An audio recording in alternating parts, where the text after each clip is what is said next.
Bom dia, meninas.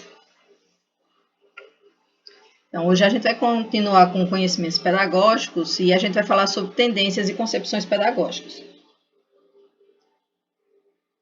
Então, as tendências pedagógicas, elas vão influenciar a política educacional e, consequentemente, o planejamento do professor e sua formação. As concepções pedagógicas, elas vão influenciar diretamente o fazer do professor.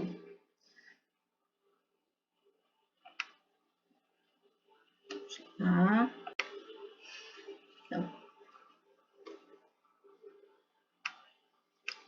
Então, o que são tendências pedagógicas? Então, tendências pedagógicas é uma teoria, e toda teoria ela vai ter uma base filosófica. Só que elas são teorias educacionais, que têm uma base filosófica, então elas vão lá em outra ciência, porque a educação é uma ciência que ela precisa de outras ciências para poder se desenvolver. E ela vai influenciar a política educacional e a prática docente. No geral, elas vão ser divididas em dois conjuntos, que a gente vai chamar de liberal e progressista. Quando eu falo de uma política liberal ou de uma tendência pedagógica liberal, ela não tem nada a ver com liberdade, ela tem a ver com o liberalismo, que é uma forma de pensar a estrutura de um governo. Então, ela é uma teoria lá do final do século XVII, início do século XVIII, e ela vai influenciar diretamente a educação. Então, ela vai acreditar que a função da escola é preparar os indivíduos para desempenhar papéis sociais baseadas em suas aptidões individuais. Então, o indivíduo ele vai adaptar-se aos valores e normas da sociedade de classe. Então, eu tenho uma sociedade de classe, ela é elegida uma cultura, que essa cultura ela é elegida como se ela fosse superior às outras, e ela é legalizada a partir do grupo que está no poder, e dentro dessa perspectiva ela vai ser dividida em 4. Então, eu vou ter a liberal tradicional, que não é uma só, que a gente vai ver, são vários tipos, mas 2 são as principais. E eu vou ter as progressivistas, não progressistas, progressivistas, diretiva e não diretiva. E, por fim, eu vou ter a tecnicista. Então, essas são as 4 tendências pedagógicas liberais. Já a progressista, elas vão ser três, e ela vai depender do teórico que a banca for colocar, certo? Então, geralmente é usada a pedagogia histórico-crítica, porque eles vão ter como base o Saviani, mas vai que eles inovem. Coloque aí o Libânio, e o Libânio vai chamar de crítica social dos conteúdos. Então, quando eu vou falar de uma tendência pedagógica progressista, ela vai partir da análise crítica das realidades sociais. E ela vai dizer que as finalidades sociopolíticas da educação, elas são essenciais para eu pensar nessa educação e para quem é essa educação. Então, ela tem como base o materialismo histórico dialético lá de Marx, certo? Ela vai dizer, olha, a sociedade é uma sociedade de classe, onde quem está no poder sempre vai querer estar no poder, e com isso a escola ela vai reproduzir essa escola. Então, a partir da releitura, principalmente que o Althusser e o Bourdieu vai ter do materialismo histórico dialético, quando vem para a educação, nós vamos ter a libertária, que ela vai ter o Freinet como grande expoente e pensador dessa tendência pedagógica. Nós vamos ter a libertadora, que ela é o Freire, a partir das leituras de Freire e desses teóricos, e nós vamos ter a crítica social dos conteúdos, se for o Libânio, ou pedagogia histórico-crítica, se for o Saviani, a partir também da leitura do materialismo histórico-dialético e, no caso da pedagogia histórico-crítica, também da teoria da curvatura da vara lá de Lenin, certo?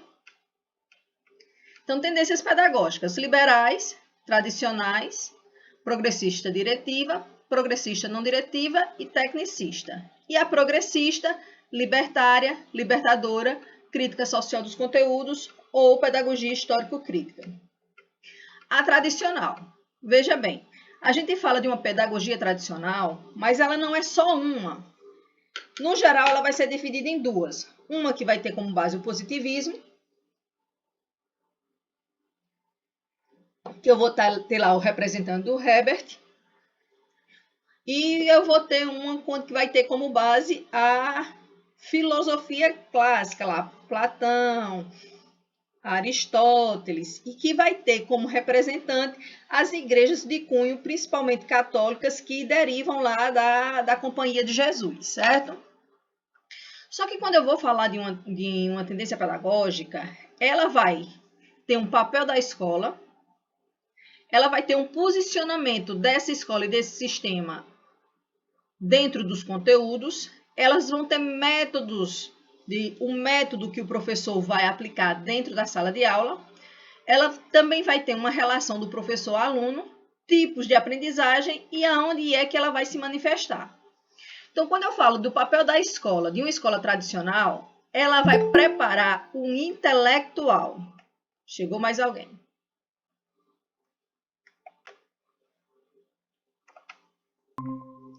Bom dia, Raíssa. A função da escola vai ser preparar intelectuais. E não só preparar intelectuais, mas para preparar esse indivíduo moralmente para exercer papéis dentro dessa sociedade. Só que essa moral é uma moral cristã. Ela é uma moral ligada muito à igreja e a quem está no poder. Então, quando eu falo de moral, eu não vou falar de moral. A moral ela é muito subjetiva. Ela é de cada um, de cada família. O que é moral para uma família pode ser imoral para outra. Porque elas são valores que a gente traz das nossas famílias e elas vão sendo modificadas de acordo com as interações que a gente vai tendo ao longo da vida. Só que essa moral dessa escola tradicional, ela é uma moral que ela é imutável. Ela vai dizer sempre que o mundo foi assim. Então, sempre que o mundo foi assim, só existe dois tipos de pessoas, homem e mulher.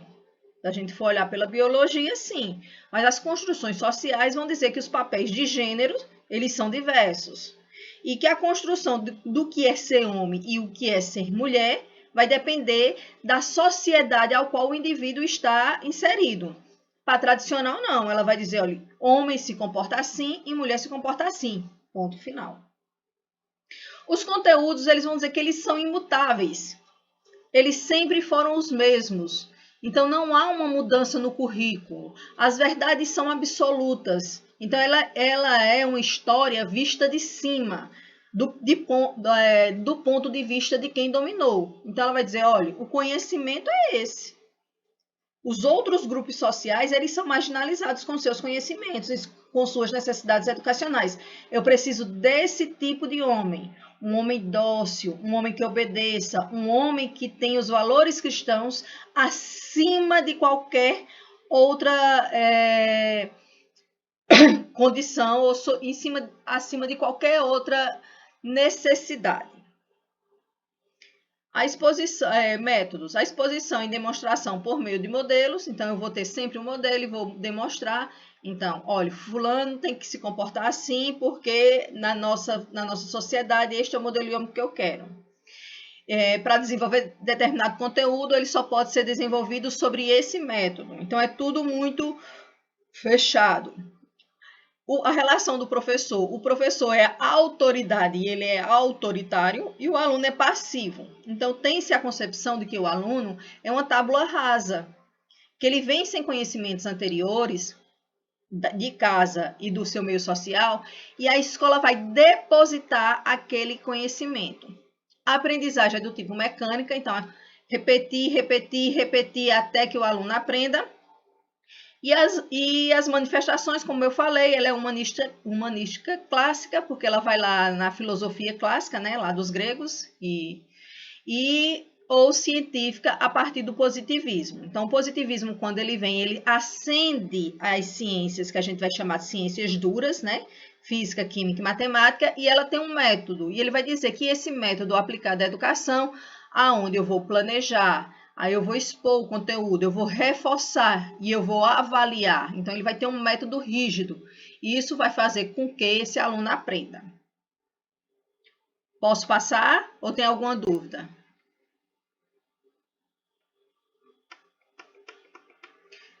a progressivista não diretiva. Então, quando a gente chega no século XIX, veja bem, tudo vai depender do recorte histórico. Outras ciências, elas vão começar a adentrar a educação e elas vão pensar essa escola. Então, a partir do século XIX, eu vou ter a biologia e principalmente a psicologia do desenvolvimento comportamental, ela vai começar a influenciar essa ideia de educação, já que nós vamos ter várias críticas que a educação tradicional ela exclui o indivíduo e ela é excludente, porque toda vez que eu vou pensar em educação, aquele que não se molda àquela escola e aquele tipo de escola, ele é expurgado dessa escola. Aí a progressivista, você diz qual é a diferença? A progressivista, ela é uma mudança, mas uma mudança em relação a quem? A um método tradicional, não a uma concepção de escola. E ela vai ter a mesma base que é o liberalismo. Só que ela vai dizer, olha, o papel da escola, nós estamos aqui onde o Brasil, nesse período onde o Brasil começa a implantar o seu parque industrial. Então, eu preciso de um novo tipo de homem, que continue sendo dócil, mas consiga tomar algumas atitudes. Dentro disso, o papel da escola vai ser formar atitudes. Então, ele vai ser dentro dessa perspectiva. A gente acha que a pedagogia ativa é algo novo, mas não é. Ela vai introduzir a pedagogia ativa e ela vai introduzir também o que a gente chama de construtivismo. Ele vai dizer, olha, o conteúdo, o aluno é quem vai buscar este conteúdo, ou seja, ele vai construir o seu próprio conhecimento. O professor, ele não ensina, ele não é o detentor de todo o saber. O professor, ele é um facilitador da aprendizagem. É aí onde a gente vai mudar a base. Então, na tradicional, a base é sentada no professor, que ele é detentor de todo o saber, e eu vou agora ser centrada no aluno. Só que centrada no aluno, pensando no tipo de sociedade que eu preciso, do tipo de homem que eu preciso para essa nova sociedade que está em modificação diante da instalação dos parques industriais.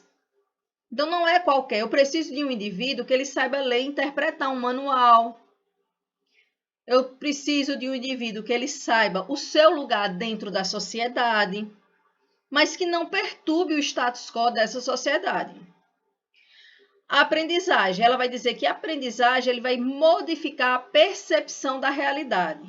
Ele vai dizer assim, olha, hoje eu sou um filho de agricultor e a partir da educação eu posso ser um trabalhador de uma grande indústria. Então, é um período também de migração e tem essa percepção de modificação desta realidade.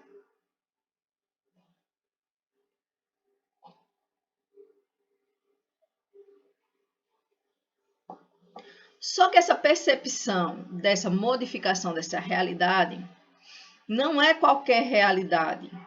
E as oportunidades que vão ser dadas vão ser para qualquer um. Eu consigo perceber que houve uma mudança. Hoje eu não trabalho mais na roça, mas eu trabalho no galpão lá, fechado, sem ventilação e sem, como é que se diz?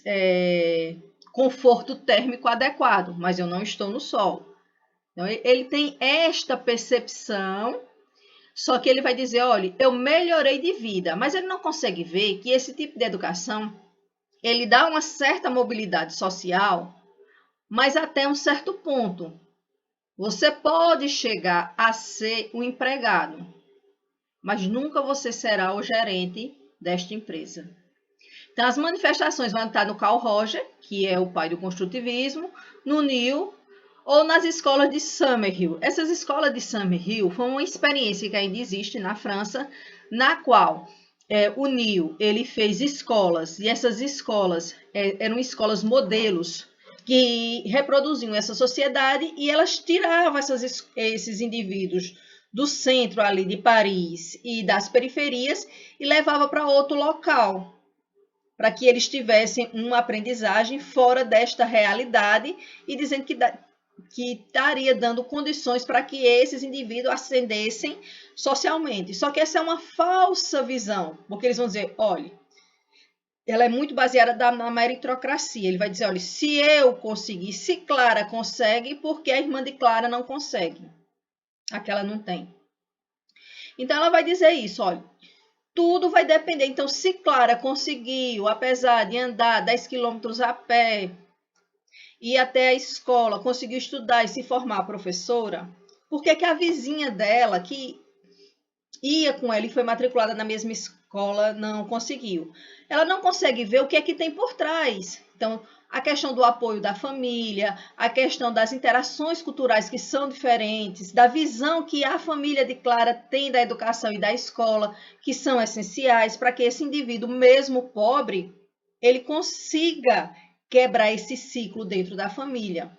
Tem família que vai achar que é mais oportuno mandar o filho para a escola, mas tem família que vai dizer, olha, essa escola vai me servir para quê? Dentro do meu contexto.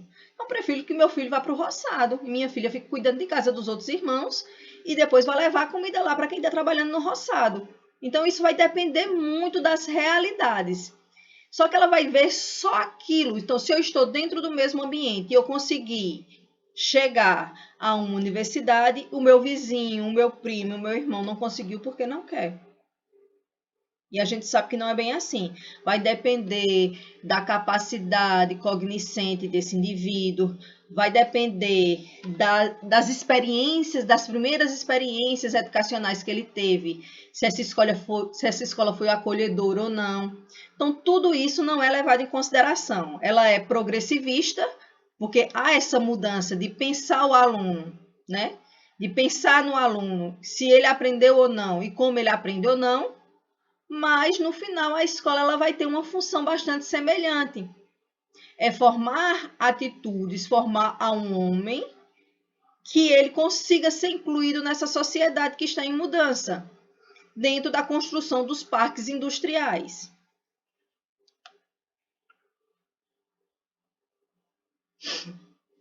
E eu vou ter a progressivista não diretiva, que ela vai ter como base a filosofia, que vai ser quando vai surgir o que a gente chama de filosofia filosofia e psicologia da educação.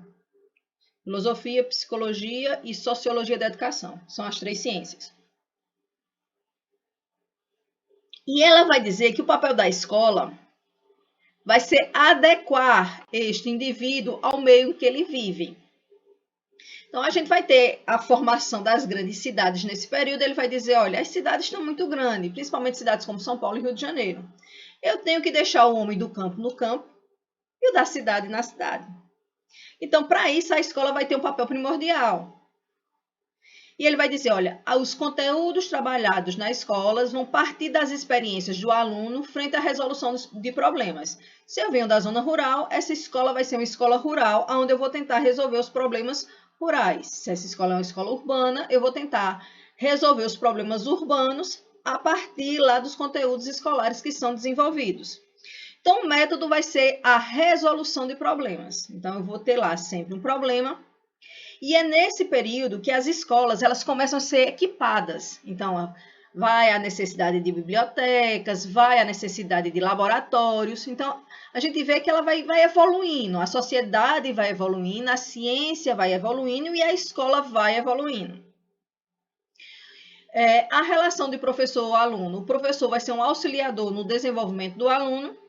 A aprendizagem, ela parte da modificação e na estimulação na resolução de problemas, e as manifestações vão estar lá, tanto na Maria Montessori, como no Declore, no Piaget e no Dave. O Dave, ele vai ser o grande influenciador desta tendência pedagógica no Brasil, porque ela é trazida a partir de que o Anísio Teixeira vai estudar lá nos Estados Unidos, ele acaba sendo orientando do Dave e ele chega ao Brasil com essa proposição de modificar a educação. Então, ela vai surgir essas ideias após a Semana Moderna de 22, e ela vai culminar em 1932 com o Manifesto da Escola Nova, né? Então, são os manifestos dos pioneiros da educação da Escola Nova, que é um movimento de intelectuais brasileiros, seja eles da educação ou em outros ramos, como Cecília Meirelles, Anísio Teixeira, como Plínio Salgado, e eles vão pensar esse modelo de educação. Dentro da perspectiva da diretista, eles já vão começar a pensar numa escola que ela amplie o número de vagas. Nós estamos falando aí do final do século XVIII até metade, ou do final do século XIX até metade do século XX. Então, apesar do Brasil ele já começar a implementar um sistema de educação, nós não temos uma escola para todos. Então, não há vaga para todos. E dentro deste movimento, ele vai solicitar que o poder público organize essa educação e que ela passe a ser ofertada para todo e qualquer indivíduo que queira ir para a escola.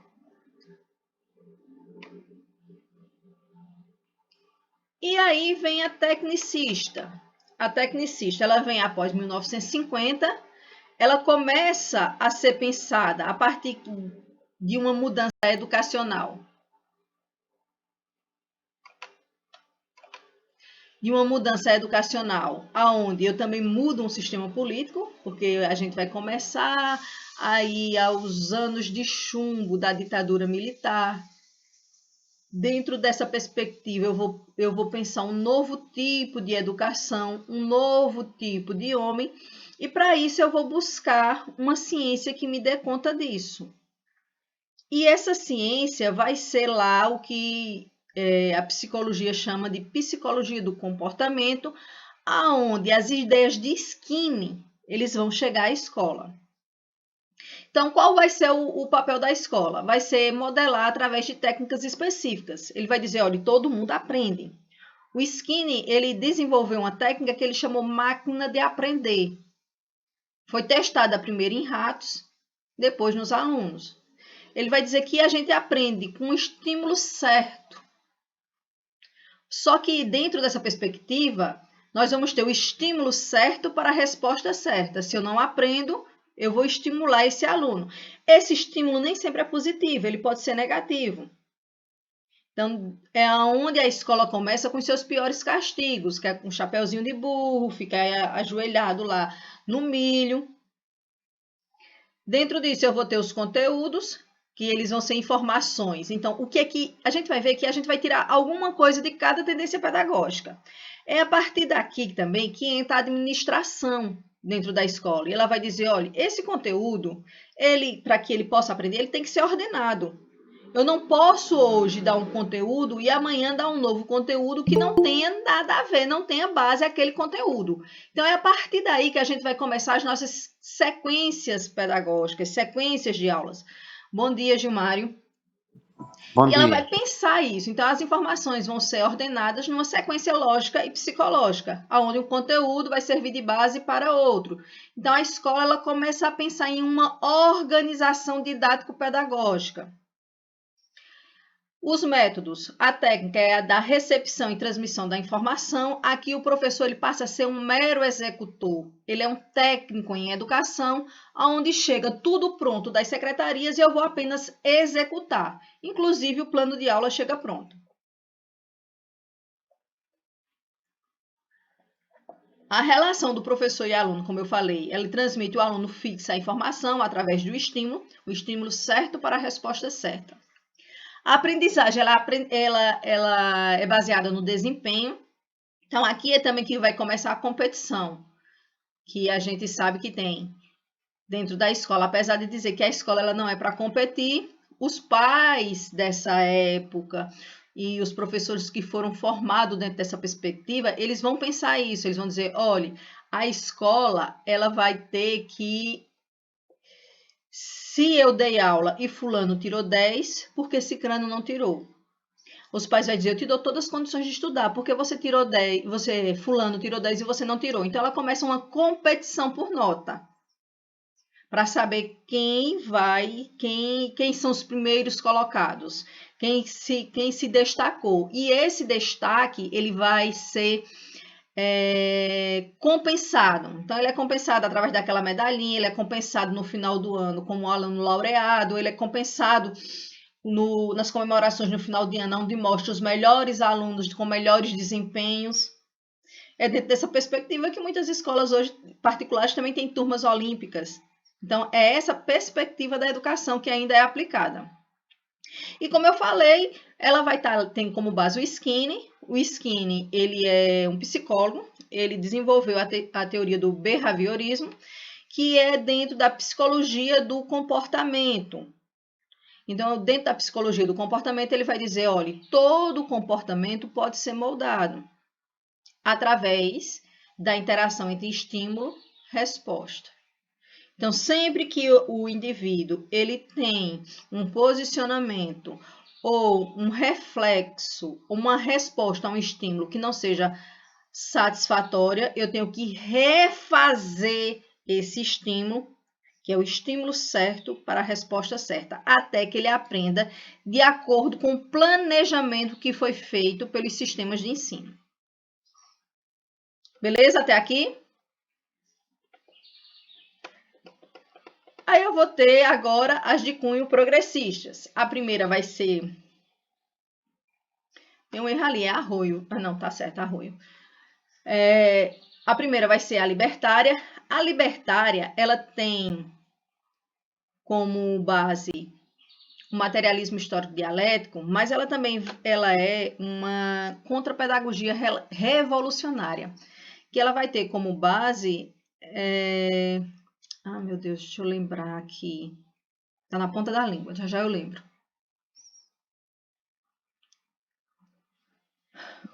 Qual é aquele sistema de governo que não tem o poder público? Tem anarquismo. Então, ele vai ter como base lá as ideias do anarquismo. Ele vai dizer, olha, eu não preciso ter uma estrutura formada, eu não preciso ter uma estrutura de poder para esse aluno aprender. Então, o papel da escola é transformar a personalidade no sentido liberário de autogestão. Ele vai dizer que cada um aprende como quer, quando quer e como quer. Ele vai dizer, olha, existem matérias, elas são colocadas, mas o estudante ele vai para a aula que ele melhor tem aptidão, que ele mais gosta ou que ele acha mais importante.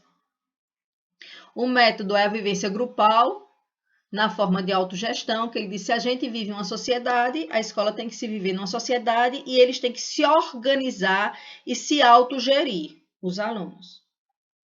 O professor é orientador e o aluno é livre. Ele é livre para frequentar as aulas, ele pode frequentar e ele pode não querer fazer a prova. Aliás, não existe a avaliação. A avaliação e a prova, ela não existe nesse tipo de escola. A aprendizagem é informal, eu não tenho que registrar a aprendizagem desse aluno, eu não tenho que verificar, já que ela é subjetiva e cada um aprende como quer e escolhe o que vai aprender, e ela é informal via grupo. E as manifestações vai estar lá na teoria do Freinet e do Miguel Arroio.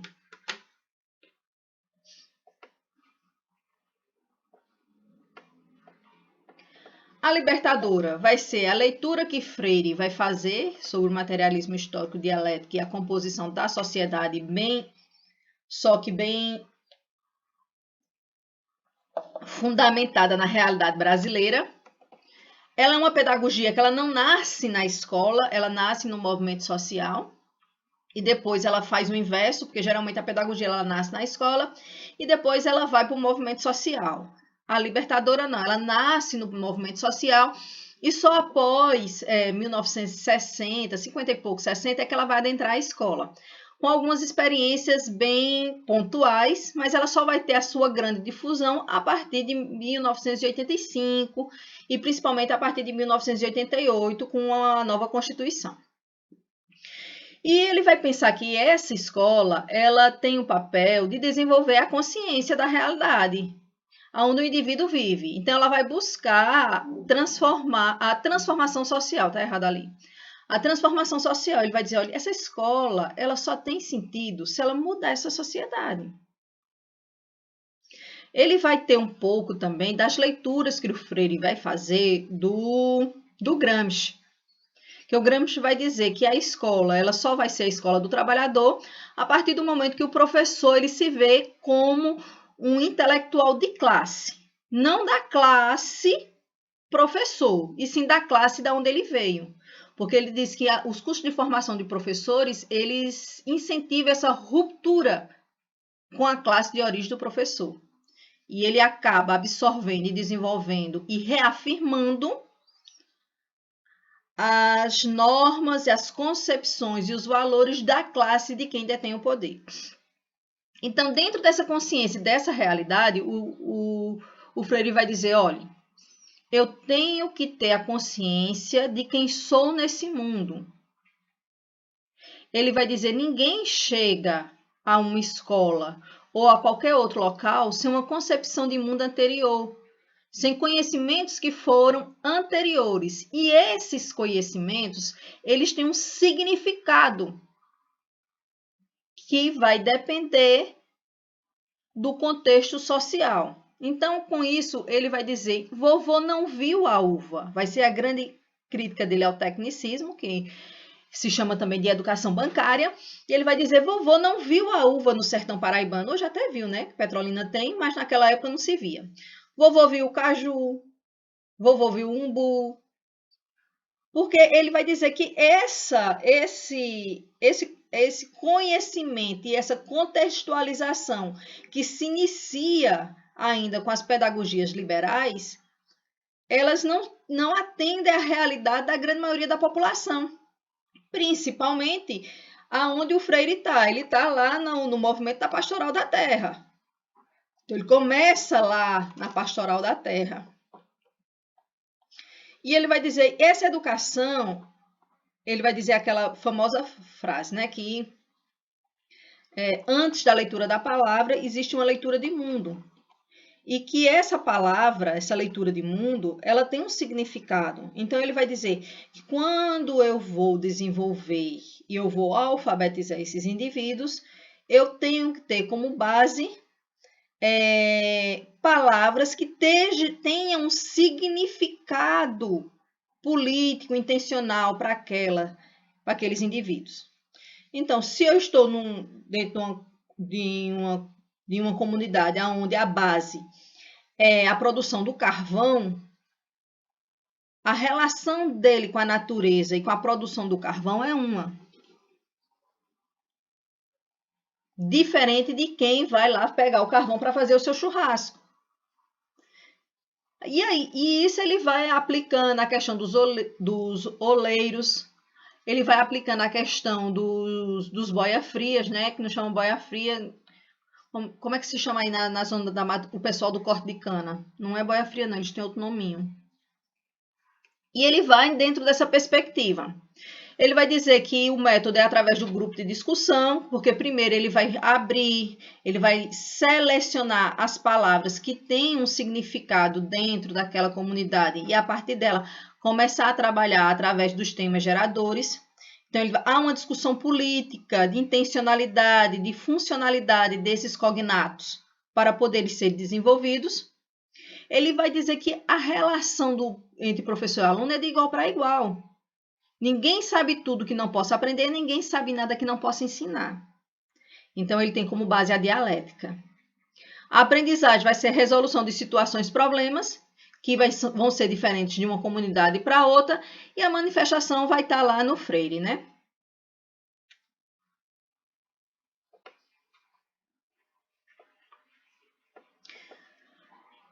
Então, eu tenho a crítica social dos conteúdos, ou pedagogia histórico-crítica, crítica social dos conteúdos, se quem for fazer a prova, né, for lá adepto do Libânio. Pedagogia histórico-crítica, se ele for do Saviano. Eu vou pegar uma água aqui. Parece até que eu estou de ressaca.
Então, dentro dessa nova pedagogia, nós vamos ter a difusão de conteúdos, que ele vai dizer, olha, existem conteúdos que eles são essenciais para o desenvolvimento da sociedade.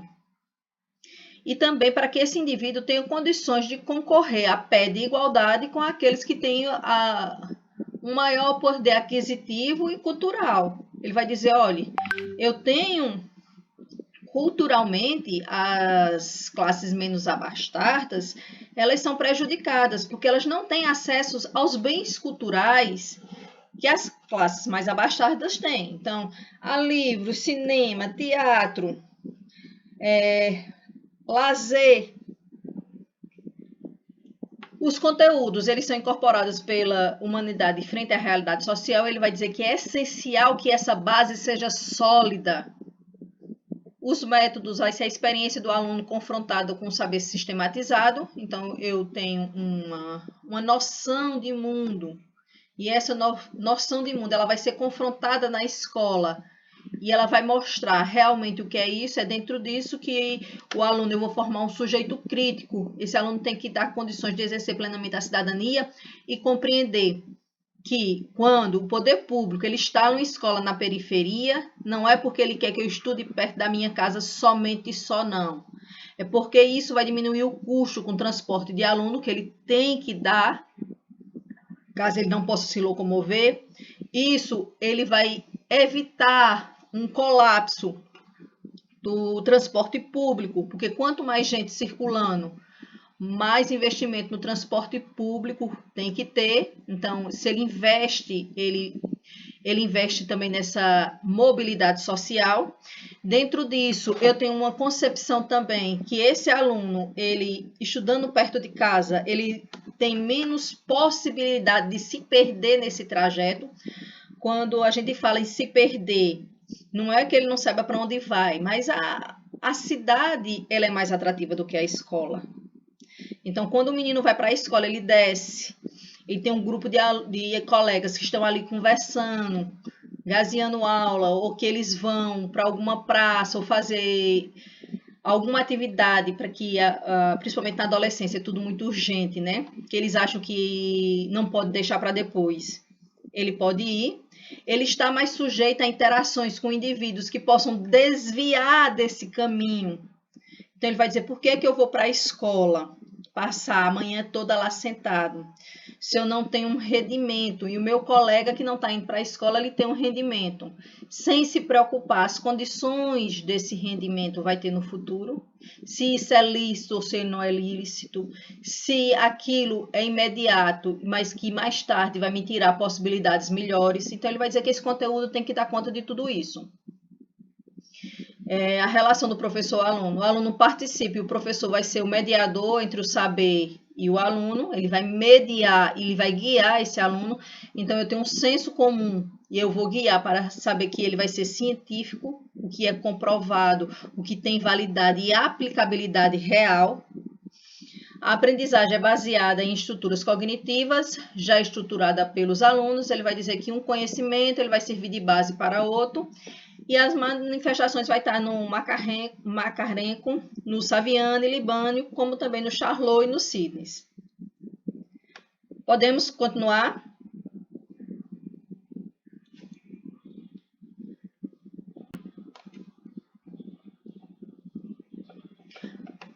Abordagens de ensino.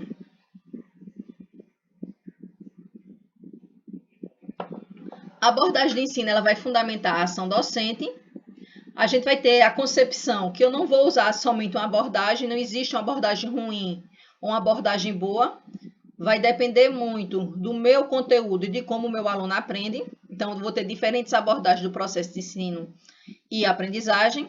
Ela vai depender do posicionamento do professor à frente dessas abordagens, se eu sou professor que inclui ou se exclui. Se eu quero que o meu aluno aprenda, eu estou só ali, só para passar o tempo da aula.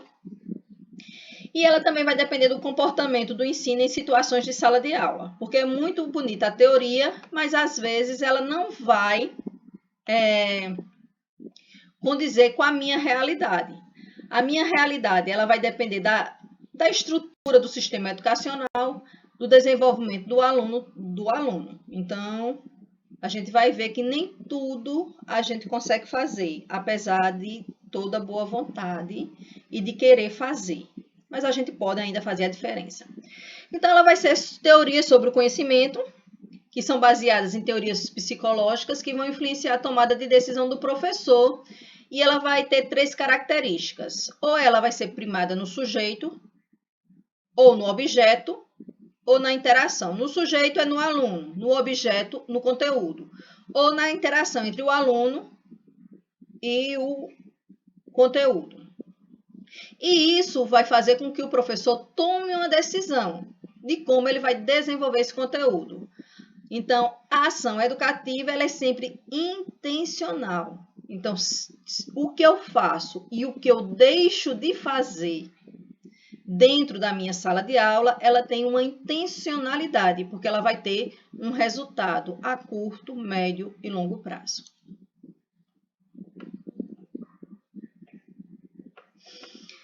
Então, as abordagens de ensino, elas vão ser pressupostos teóricos que os professores vão se basear para desenvolver as atividades pedagógicas no contexto de sala de aula da escola, e elas são classificadas em tradicionais, comportamentalistas, humanistas, cognitivas e sociocultural.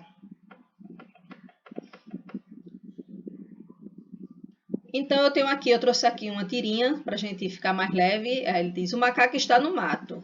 A macaca é má. Sim, a macaca do mato é má. A macaca dá na pata. A naná dá na macaca. Sim, a macaca é da naná. Ficou ruim demais esse slide. Peraí. O bom de ir para a escola é que a gente pode conversar em nível literário. Então, é uma tirinha da Mafalda, né? Ela é conhecida por ser crítica, ela vai dizer, olha, nem sempre aquilo que eu faço na escola ela tem algum sentido. A escola, às vezes, é muito repetitiva e eu não vejo sentido nesse conteúdo. Dentro disso, eu tenho a abordagem tradicional, onde a relação do professor-aluno ela vai ser sempre vertical, o professor manda, o aluno obedece. Apesar de críticas a esse tipo de comportamento e de abordagem do professor, a gente sabe que às vezes a gente tem que fazer sim, porque se a gente não tiver um certo domínio, a sala ela vira um campo de guerra. E ela vai depender muito do papel do professor. Eu posso ser tradicional sem ser autoridade e autoritário. Então, o papel do professor é ser autoridade e autoritário, o papel do aluno vai ser passivo e aprender por repetição, e a avaliação ela vai ser cumulativa. Então, ela vai condicionar esse aluno. Eu vou onde uma avaliação ela vai ser somada a outra. Então, eu não tenho aquela qualitativa, eu só tenho a quantitativa nesse tipo. A gente vai ver que a gente vai estar sempre mesclando. Depois eu vou ter, dentro disso eu tenho uma abordagem tradicional, onde o professor vai transmitir os conteúdos, que esses conteúdos são conhecimentos que foram acumulados ao longo da vida, ele vai transmitir ao aluno, aonde o aluno vai ser um fiel depositário. Com isso, eu tenho a formação de um cidadão obediente e individualista.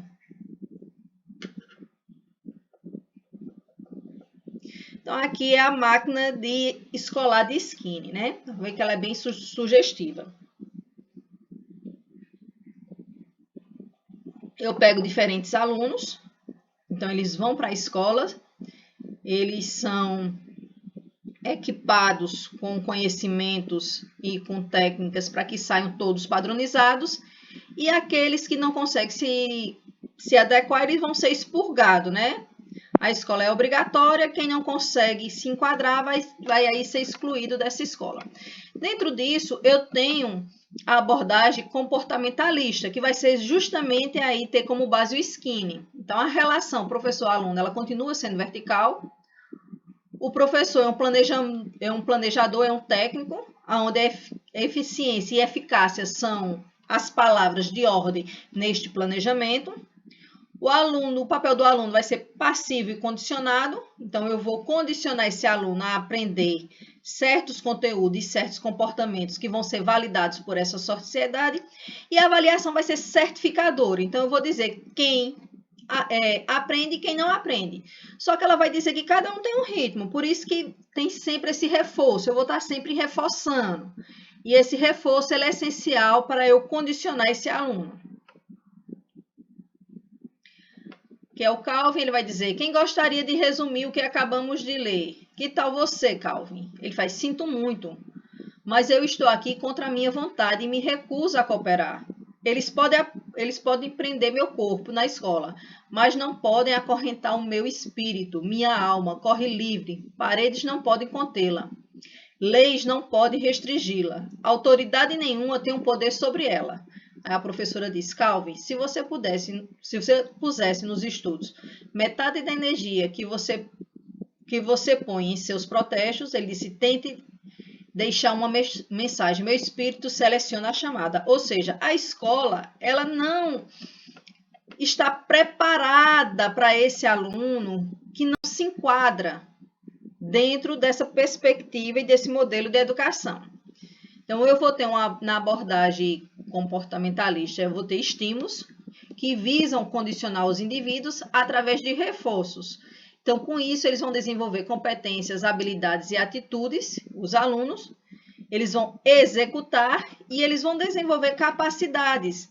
E essas capacidades, elas são individuais e vão ser ajustadas ao mercado de trabalho, e vai surgir o que a gente chama de meritocracia. Vai dizer quem aprende só não aprende quem não quer. Dentro disso, ela vai utilizar o que vai chamar de pirâmide de estímulo. Dentro dessa pirâmide de estímulo, ele vai dizer: olha, nós temos na base as necessidades fisiológicas básicas, alimentação, proteção, vestuário, temos a necessidade de segurança, e ele vai dizer que a escola ela tem que reforçar para cada vez mais esse indivíduo ele consiga chegar ao topo dessa pirâmide. Então, ele vai dizer: olha, quando eu chego nas necessidades sociais, de reafirmação social, esse indivíduo ele tem que ter algumas capacidades que têm que ser desenvolvidas. E quem vai desenvolver vai ser a escola. Depois de conseguir galgar esse espaço social, tem a questão da autoestima. Vai dizer que a escola tem que dar essa autoestima para ele dizer: olha, eu consegui, e eu consegui sozinho. Eu saí de uma condição muito precária e hoje eu sou uma pessoa com poder aquisitivo e econômico e cultural bem maior do que aqueles que meus pais tiveram e meus amigos e meus irmãos tiveram. E isso deve levar esse indivíduo à autorrealização, de dizer: olha, hoje eu sou uma pessoa que eu sou satisfeita com aquilo que eu consegui.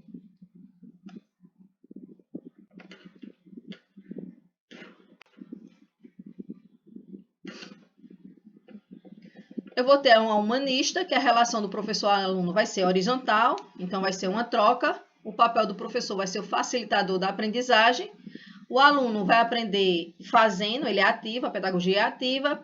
E a avaliação vai ser autoavaliação e significativa. Então, o que é que isso quer dizer? Ele vai dizer: olha, eu tenho que ter um amadurecimento onde eu saiba o que foi que eu aprendi, por que eu aprendi e para que isso vai me servir também. Dentro disso, eu tenho as conexões que são feitas. Então, o professor, na abordagem humanística, ele vai potencializar a aprendizagem, que é pessoal e subjetiva. E o aluno, ele tem a autorrealização, ele tem que ser criativo e aberto à experiência. Ele vai aprender fazendo, através de uma aprendizagem que vai ser significativa, ou seja, cada um vai aprender aquilo que é importante ou aquilo que ele tem condições de aprender. Vou ter a cognitiva, onde a relação professor e aluno ela continua sendo horizontal, só que o professor vai ser um coordenador das atividades de sala de aula. O aluno ele vai ser um investigador, um pesquisador, aqui um erro.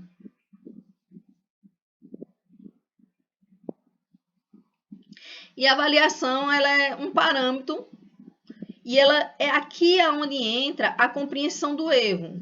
O erro ele é essencial para o professor entender esse aluno. Então, o erro ele é um princípio pedagógico. Porque a partir do momento que eu erro, e que eu compreendo porque eu errei, eu tenho como evoluir. Então, o erro ele é um parâmetro. Então, o professor disse, por que errou? Ele não tinha o conhecimento anterior? Foi falta de atenção? Foi um momento que ele, no momento, ele não estava no momento bom da prova? Então, o erro ele entra a partir do cognitivismo como um princípio pedagógico.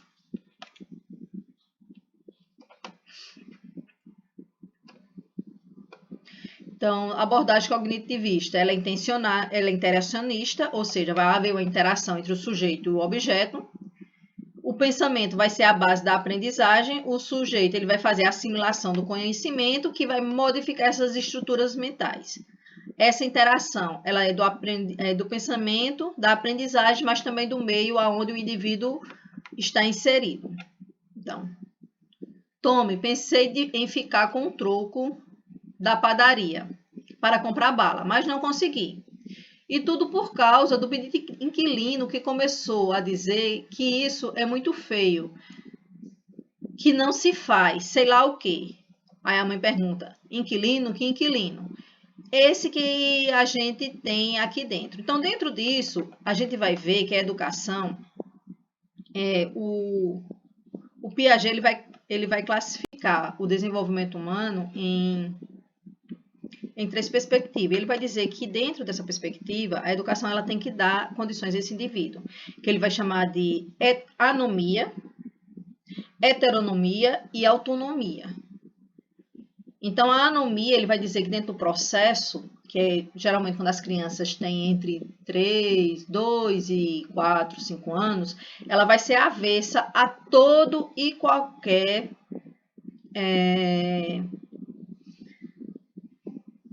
tipo de condicionamento, de ordens. Ela não consegue processar as ordens. Por isso que quando é educação infantil a gente fala em acordos, vamos fazer um acordo. Que não tem nada de acordo, né? É uma imposição mesmo. Mas se a criança ela tem essa dificuldade, então ele vai dizer que dentro do desenvolvimento dele, o indivíduo ele começa nesse posicionamento. Então ele diz, quando você entra na escola, a escola, o primeiro passo que ela vai desenvolver a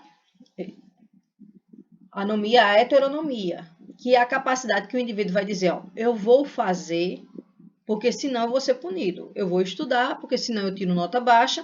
E se eu tirar nota baixa, eu vou ser reprovado ou vou para a final e meus pais vão ficar muito zangados e isso vai ter consequências. Então, quando eu vou falar, a escola vai ter, ainda falando do comportamentalismo, ele vai dizer, olha, ele vai ter que chegar ao grau que a gente vai chamar de autonomia.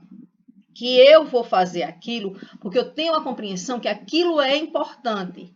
A nota não é tão importante, mas a aprendizagem que eu tenho dentro desse conteúdo, elas são essenciais, tanto para eu viver em sociedade, como para eu prosseguir os meus estudos. Então, ele, dentro dessa perspectiva, que aí vai ter como base o Piaget, ele vai dizer que dentro dessa abordagem, ela vai ter que passar da heteronomia à anomia, até chegar à autonomia. Sociocultural, a relação do professor e aluno é horizontal, o papel do professor vai ser mediador, o papel do aluno vai ser o mediador cooperativo, ele vai trabalhar coletivamente e a avaliação vai ser autoavaliação e ela vai ser significativa, porque ela vai depender do desenvolvimento e da necessidade educacional desse aluno.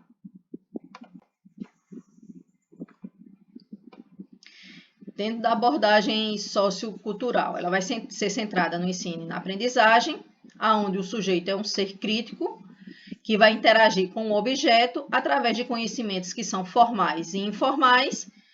Dentro da formal eu tenho a escola e o professor, e dentro do conhecimento informal eu tenho a comunidade e a cultura.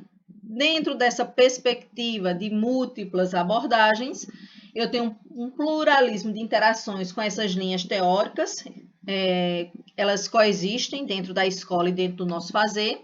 Eu tenho a possibilidade de articulação entre essas abordagens.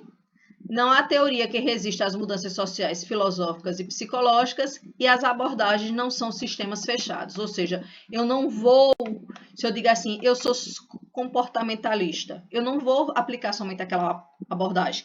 Porque dependendo da minha turma, meu aluno, aqui acolá eu dou um grito, mando todo mundo ficar calado, sentado, e vou ter que fazer isso.